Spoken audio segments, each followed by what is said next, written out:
Estamos aqui neste estúdio nave agora para falar de sustentabilidade, até porque é um tema que está na ordem do dia, por diversas razões, por questões políticas, lá está, não pode ser apenas uma questão de moda, mas o problema é quando este tema está na agenda política, mas não é respeitado. Basta lembrarmos, por exemplo, do Acordo de Paris, que propriamente o respeito tem sido praticamente nulo em relação às metas que foram estabelecidas, inclusive pelos grandes países, os considerados grandes países. Mas, tendo em conta várias das soluções que têm sido adiantadas em busca da tal sustentabilidade, desde a energia dos carros elétricos, dos aviões elétricos, agora há também a questão do hidrogênio. É precisamente esta a temática que vamos ter a partir de agora. Vamos ter aqui um painel que vai ser moderado pelo João Maia Abreu, a quem chamo desde já ao palco. Ele vai moderar este painel que se chama Aviões a Hidrogênio e Infraestruturas Elétricas para o Desenvolvimento de um Aeródromo Verde. João Maia Abreu, que está aqui. Olá, João. Olá, Cristina. Podes sentar. Obrigada. Evert-jan Feld, cofundador e CEO da E-Flight e da IDEC. Welcome. You can sit over there, please. Leocini, E-Aviation Business Development da EATON. Hello, welcome. E Alexandre Alves, Administrador e Director-Geral Comercial da Sevenair Group. Boa tarde, bem-vindo, bom trabalho a todos. Obrigado. E que este debate seja proveitoso. Muito obrigada. Obrigado, Cristina. Welcome. We're going to do this panel in English, and thank you all for coming. Laura, I'm going to start with you with a very difficult question. What is it about E-Flight? When is it going to happen? Is it a near future? We've been talking a lot of it for the past decades. Is it a reality still that we see it? First of all, very happy to be here. Yes, let's say we are in electric aviation about 10 years back, like when we were 10 years ago with automotive, so with cars. So in truth, not a lot can be seen yet, but a lot is being done. So behind the curtains, there's a lot of work, a lot of startups that are investing millions and billions. And today, what you see is the beginning of electric aircraft and electric aviation, which is dedicated to what is called the general aviation. So anything that goes from flight schools, private aircraft, the general aviation that is not commercial yet, which is a great test bed for the aviation in general, for electric aviation. And this is where companies such as the one I work for, EATON, are investing their time into making the initial infrastructure for the electric aircraft. So we do charging infrastructure, so any standardized charging infrastructure for electric planes.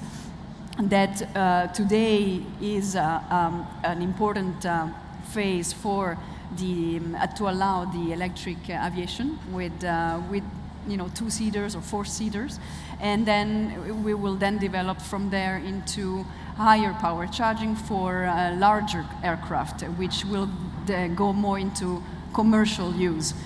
Today there's no commercial use. There is one aircraft today that is certified by EASA, which makes the market still quite small, but the amount of experience that we can gain from this is huge. And this is why there are panels like this that are really interesting for those who are not yet in the industry, that to really get the hands-on experience that we're making in order to see how it is going to evolve. It's definitely the future. It's already the present.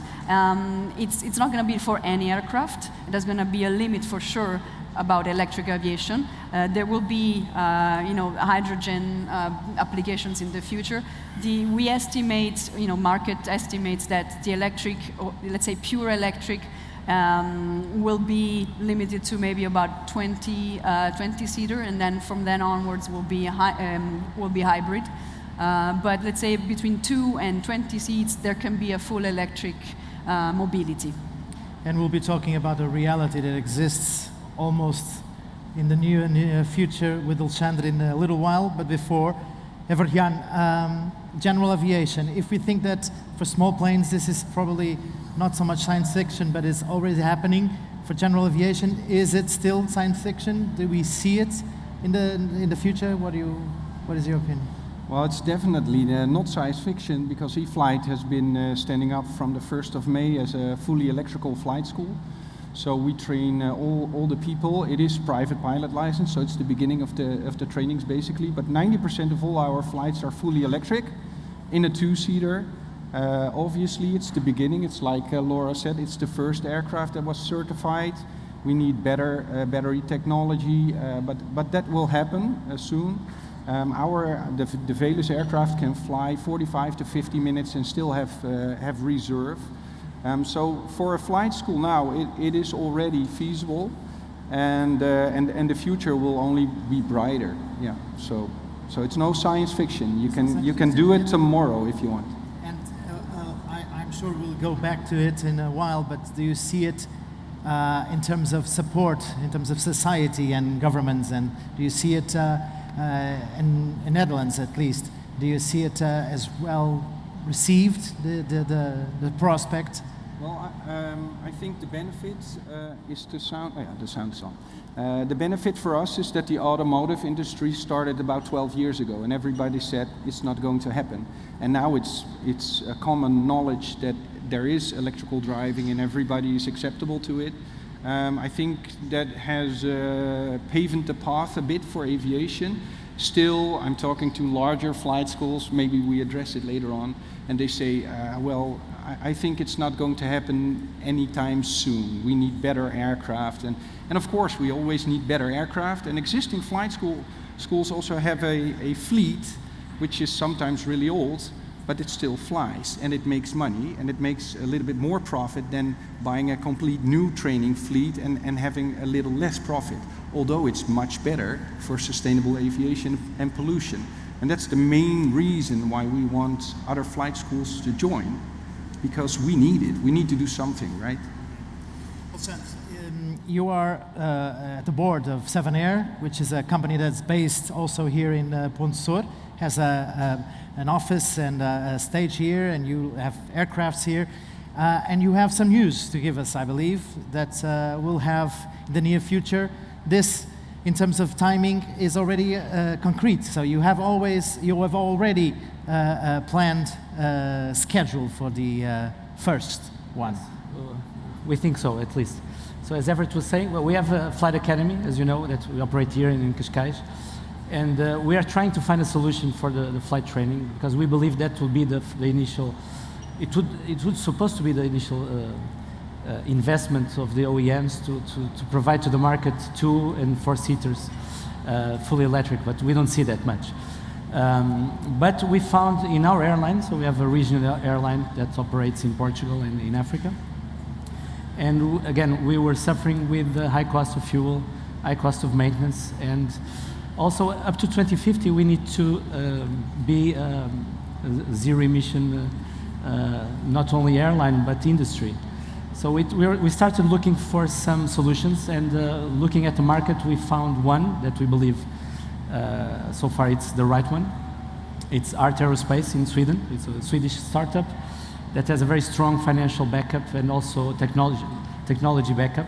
So a big team that was coming from Embraer, from Mitsubishi Regional Jet, and they introduced a regional airliner, 30-seater, that would be, if everything goes according to plan, approved and certified under EASA in 2027, and we will announce on Friday, and we will sign here in Portugal Air Summit a letter of intent to acquire 3 aircrafts with 3 other options.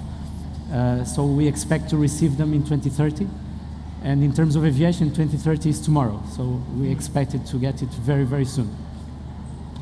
So Thank these you. these are good news, and but of course, and we have to have more than that. So in terms of capacity, infrastructure capacity, what is being planned, designed on your head end?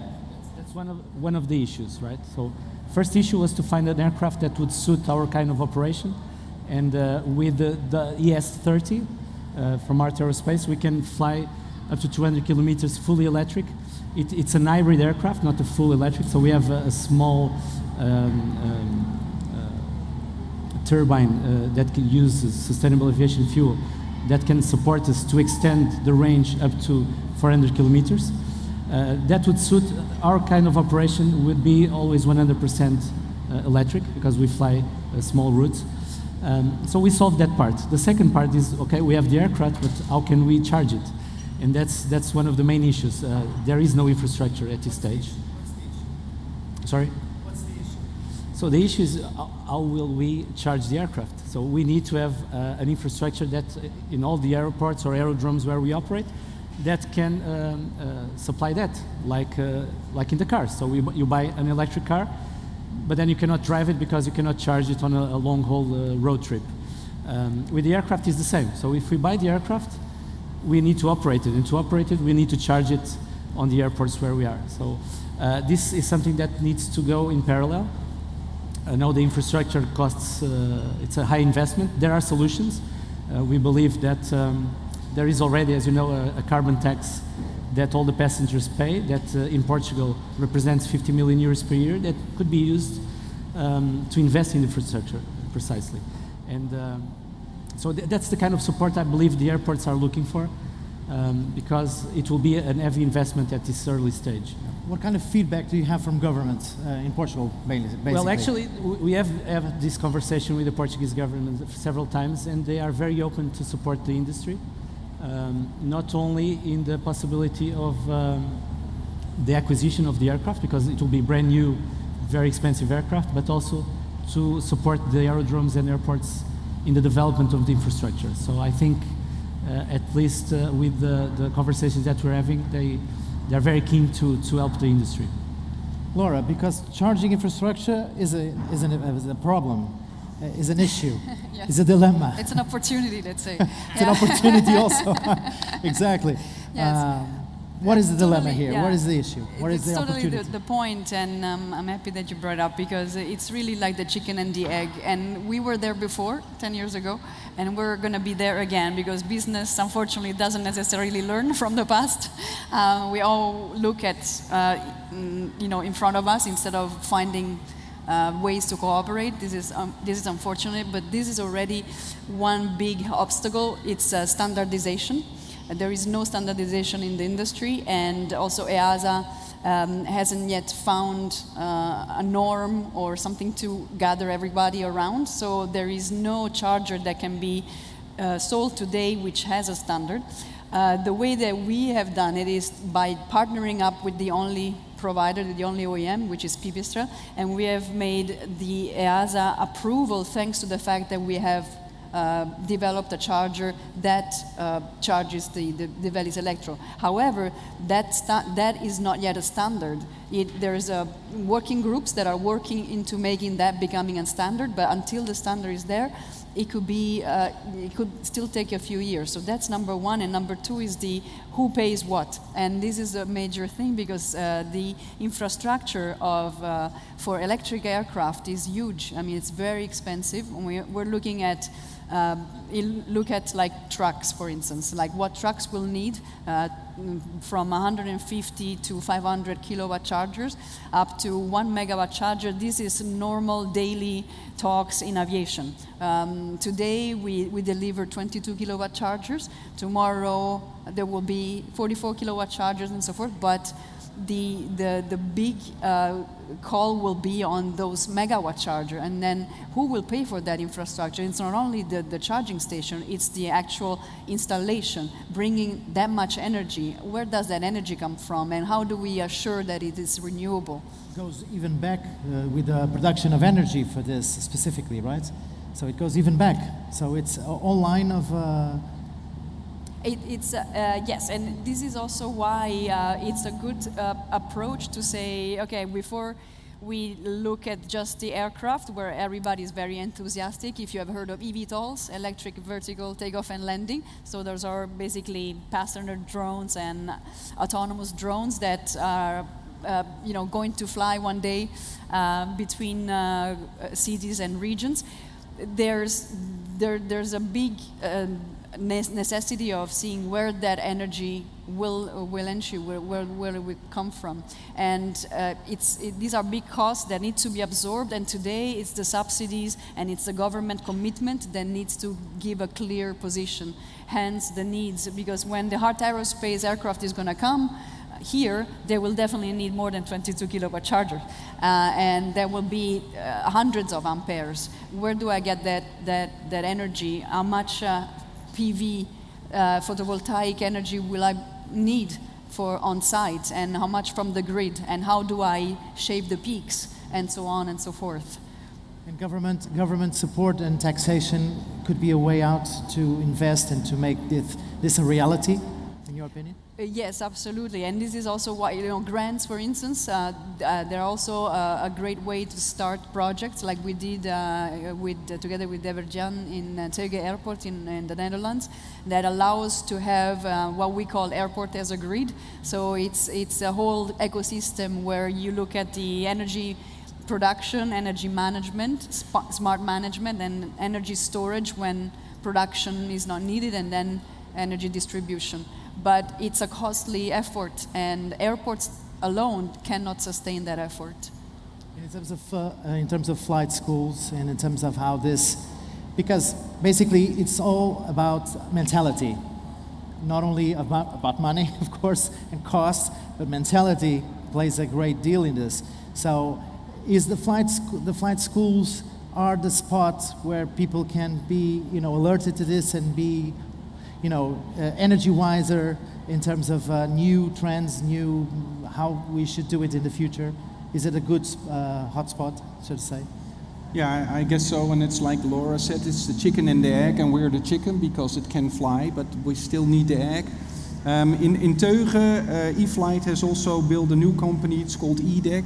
We acquired the building, and we got hold of an European COVID recovery fund. And basically with that fund we can build an e-campus in which 10 startups do sustainable aviation, so all companies and universities that support sustainable aviation are housed within our building. But also we managed to get the funding for 500 solar panels on the hangar.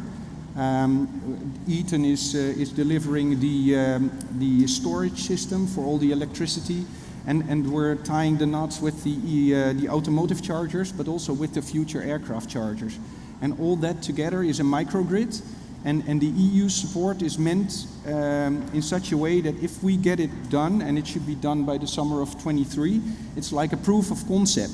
Because we as E-Flight, we see that people have to see it before they believe it, or they have to fly in the electrical aircraft and see, okay, it's really feasible to start now. So you need to show it, and if you are on an airfield and you have a project like this, it attracts a lot of people and a lot of companies. So we just want it to happen on more locations. So E-Flight is actively searching for connections to other flight schools, because we think you can already start by making your initial flight training more sustainable. You can start today. Is it perfect? No, it's not, but you can start at least. But also to bring the infrastructure we have together with EATON, just to show people we can do this. And we know the training section is only 2% maybe of the total aviation pollution, but still it's 2%. And it can be done now. Hard aviation, they will fly in 2030, but today we can start by making the training and the infrastructure. And like Alexandre told us, 2030 is tomorrow, or even 2050, so we need to start. Because you both have flight academies, so you know exactly what this is about in terms of, doing it in a small scale, so per se, and start from there. Yeah, we just met. So I still have to get him on my side, but I understand his opinion. He's a large flight school, and they train up to the professional level, and it's most of the times it's an integrated training, and you have the fleet already, and they're struggling to uphold their own pants money-wise. So it's not easy to just say, okay, I'll put 1/3 of my training, I'll buy a new fleet, and I'll start training sustainably. So we need work. Yeah. In terms of reaction, what is the feedback from people? Feedback overall is really good. Even the most skeptical people who have flown fully electrical say, okay, it's maybe not as bad as I thought. So, and it's the future. It's just like the automotive industry. It's the future. We have to do something, and all of these projects are bringing something to the table. Like Laura said, you know, a little bit like a comparison with electric cars when it started, and how bizarre and how not so practical it was, and nowadays you see it is.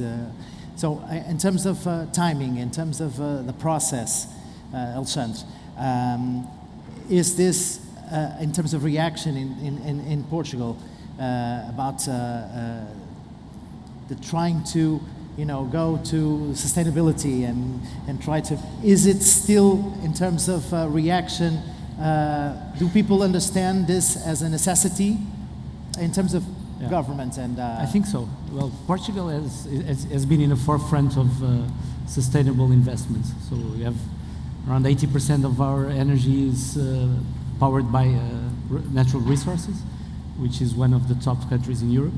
So I think, and you see the number of electric cars being sold, it's been just growing and growing.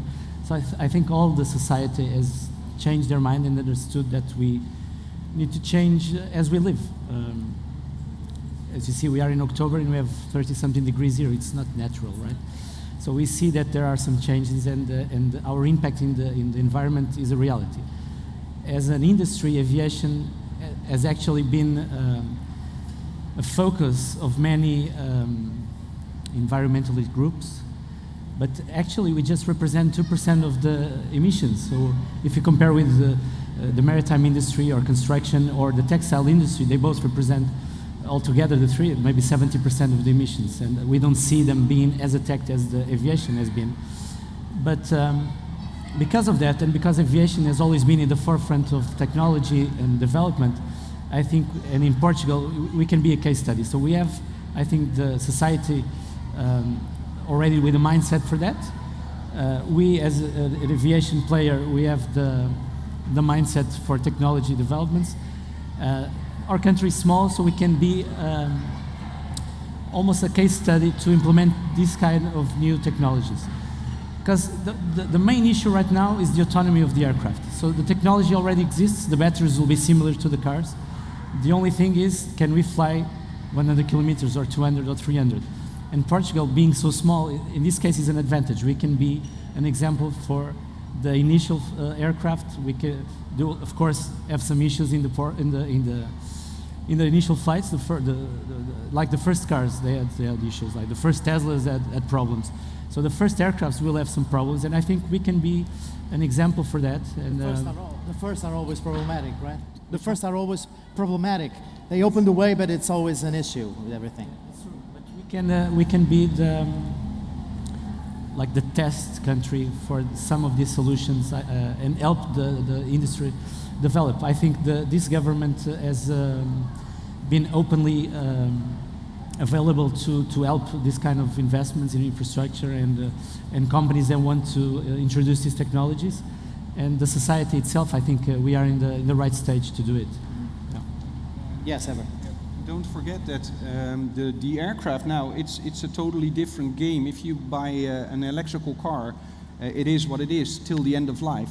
But as the battery technology improves, and the automotive is 2 years ahead of us, because certifying the new batteries under EASA takes about 2 years. So we have a nice glass ball to look in and see what the future will bring. But hard aerospace now does then at 200 kilometers fully electrical. But after 4 years, they probably will replace the batteries, and then they will fly fully electrical for 300 kilometers. So basically, every time you need to replace the batteries or the engine, you get a better battery or a better engine, so basically a newer aircraft. So the aircraft keep up to standard, and that's really nice. So can I do a comparison with the first mobile phones that we had? Big things, and then now more or less the same, right? The first one is always, you know, high consume and energy sufficient, not so much in terms of the autonomy, and then we'll move on. And the thing as Evert was saying, is exactly that. With the project, the ES30 from ART, and we are part of the airline advisory board, so we are very close to the development of the aircraft. Is exactly that. So the airframe will be the same in 10, 15, 20 years, but the batteries, with the rhythm of evolution that we will have, actually the aircraft will increase its value in the future, not like the current ones that we have that decrease value, because the autonomy will be higher, technology will be different. So that's something it's a game changer in terms of what we have in the industry. Yes, Laura. Let's not Sorry, forget we're that not here? Yeah. Now it is. There's also a new business that's going to be attached to it, which is really interesting for regional airports that have been a little bit left behind, due to the advancement of aviation, the low-cost aviation, etc. Now, these regional airports can revive their business thanks to regional aircraft such as the Heart Aerospace. They're having maybe shorter hauls, but more cargo, right? cargo and passenger. Yes. So that you can have different destinations that are not clogging the big hubs such as Schiphol, Amsterdam, or Paris, etc., that are still close enough to the city centers. And it's very interesting because I don't have to queue. I'm going to be closer to my destination area. I can do the last mile potentially with the eVTOLs one day, the last 10, 20 miles. But these regional 50 to 300 or 400 kilometers, they can easily be done with a full electric plane or a hybrid plane, and in airports that have not anymore been used for a while. And helpful in the regional commerce also. So in the liaison in the country, between regions. Yeah. So it's more cost efficient also in terms of mainly in cargo. I imagine. I don't know if I'm. They say that in Europe about 2,200 existing airfields, get enclosed by the smaller aircraft. Because we fly smaller aircraft, we need shorter runways. So also the regional and the smaller airports get accessible. So the point-to-point travel, the secondary travel is almost none, and the point-to-point travel will be the way to go. And it's also sustainable if you don't need a taxi afterwards, but you're almost where you want to be. So all those airports get to benefit from the new way to travel. Mm-hmm. In terms of European Union, do you believe that all countries more or less are at the same velocity, are all going in the same direction? Or do you believe... Definitely not. you're not European Union, because you're England, Britain, right? You're in the United Kingdom. Actually, Switzerland, yes. Switzerland, sorry, yeah of course. The company but not European Union. But in terms of Europe, is there a different velocities, different... Yeah, there are countries, I don't know if you want to... Yeah, there are countries that are definitely ahead. If I look at the Netherlands, Switzerland, there's France that is very much pushing. The French Federation of Aeronautics is pushing. They bought 6 electric airplanes, and there's definitely more conscience about this. There's also a large general aviation spectrum and conscience there.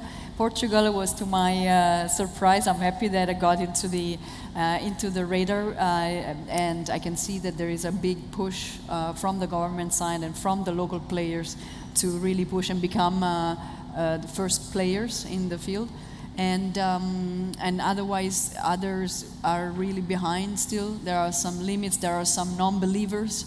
So it's going to be a matter of catching up for the others. So the pioneers are always first, maybe the ones who suffer most, and then paving the way for everyone else. And then in 5 years' time, they'll be catching up. So yeah, the next 4 or 5 years are still going to be. Everything will be more. It's going to be a bit more.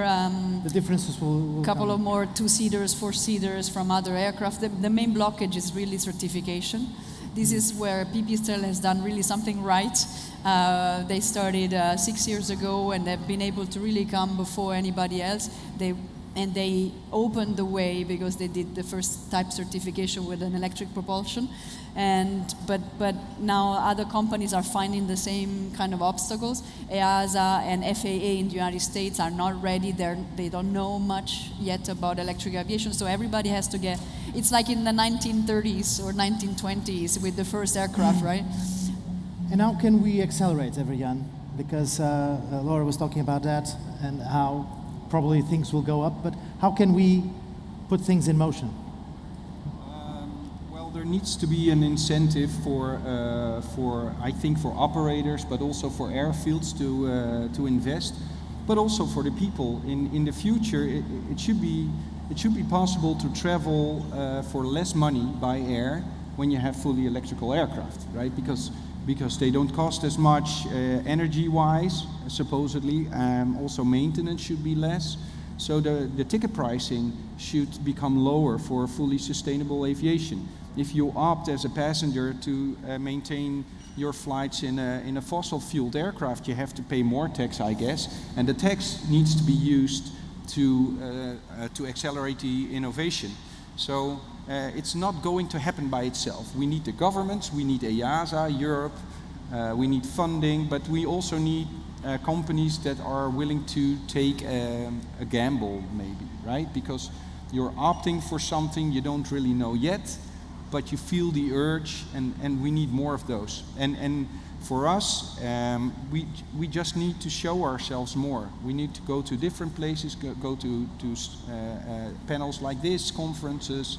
We need to spread the word. And we need some believers, ambassadors, who are willing to put it out there. You heard Alexandre talking about his experience in Portugal. Do you find the same experience in the Netherlands in comparison? How do you see it in different countries, in different realities? Well, in the Netherlands, the uncontrolled airspaces, they don't have much money to invest. So we're trying, as a flight school, we're trying to get the government so far that they provide funding to all the regional airfields to at least have the infrastructure there so we can fly somewhere. Nowadays, if we have a network of chargers, our own chargers, we put them on the different airfields close by, and so we fly our navigation flights, but it needs to be far more solid. And there, in Holland, it's always a matter of small numbers, right? So if you buy an electrical car in Holland, you get a tax deduction.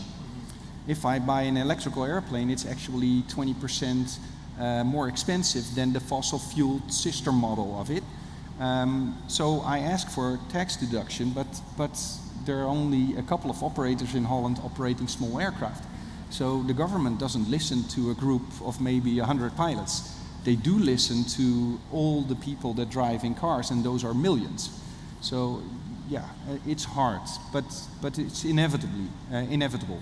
In terms of media attention? Well, luckily we have a great marketeer, and you see it works.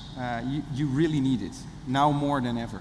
Yeah. Because conscious society comes also from media and from how things are being presented to... And some people are really reluctant to get into an electrical aircraft, let alone the eVTOL later on, and not the non-piloted aircraft. Imagine that the technology is already there, but who will get into an air taxi when there's no pilot in front, right? So we need to work on that as well. That's even tougher. It's tougher. Well, Sam, in terms of media attention in Portugal, what do you believe is, are people aware? Not so much. I think we need more, yeah. What's missing? Well, we see in the news a lot of... well, we've been talking about energy, especially in the last few months because of the war in Europe, prices going up. So we need to save energy, but okay, we can invest in renewable energy, and we have the conditions for that. And I saw that when we announced that we were buying electric aircrafts, a lot of people said, well, we have to save energy. Why are you spending electricity on the aircraft? We need to change that mentality. So the media can help a lot. Spreading the word, explaining that the technology is here. We can use 100% renewable energy to produce it, and it will be a zero emission, almost zero noise aircraft. Cost of operation will come down exponentially, so we're talking about maybe 50 to 60% lower.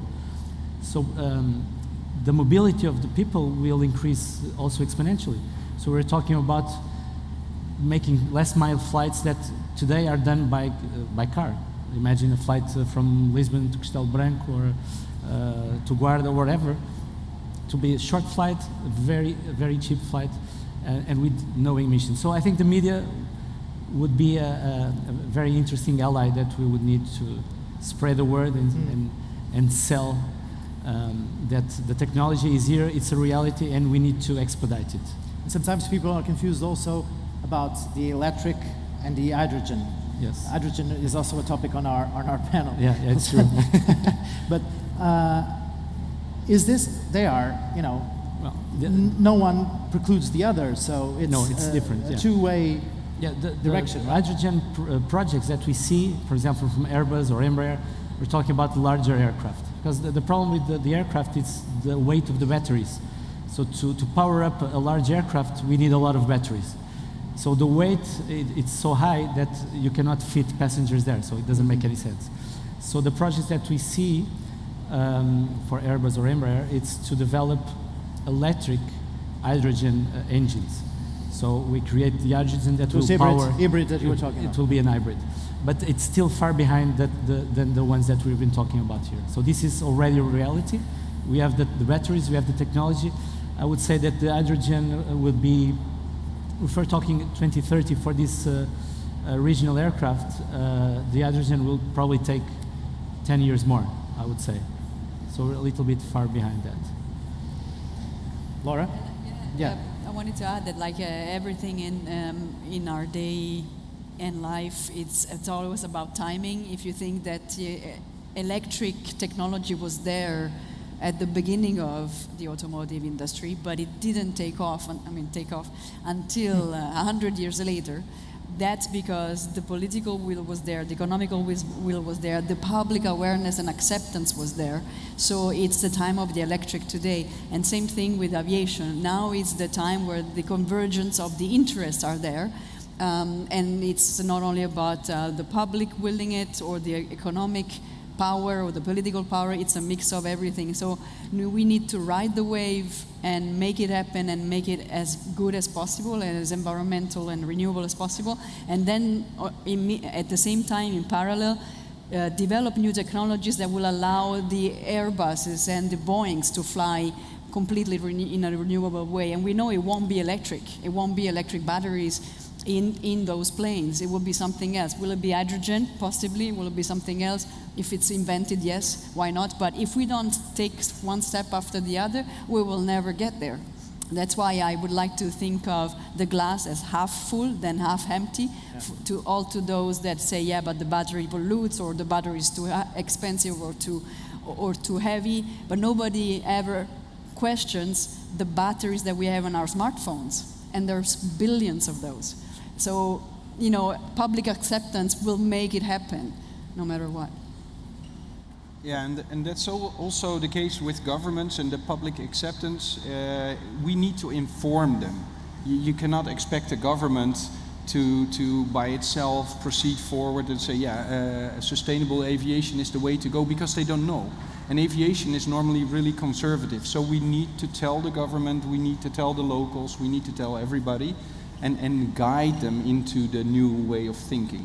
We cannot expect them to do it by themselves. And there's no way back, right? There's no way back. So there's a path so let's go forward, and also, if not for any reason, sustainability obliges to go that way. Let me thank you for being here in this panel. Hope that Alexandre invites us for not with the first, but the second or the third flight, 2027. It's not the first one. Not the first. I said the second or third. It's better. Thank you very much. Laura Leocini, E-Aviation Business Development at EATON. Evert-jan Feld, co-founder and CEO of eFlight. Alexandre Alves, Administrador, Director-Geral, Comercial da Sevenair Group. Thank you very much. All the best. Thank you. Obrigado.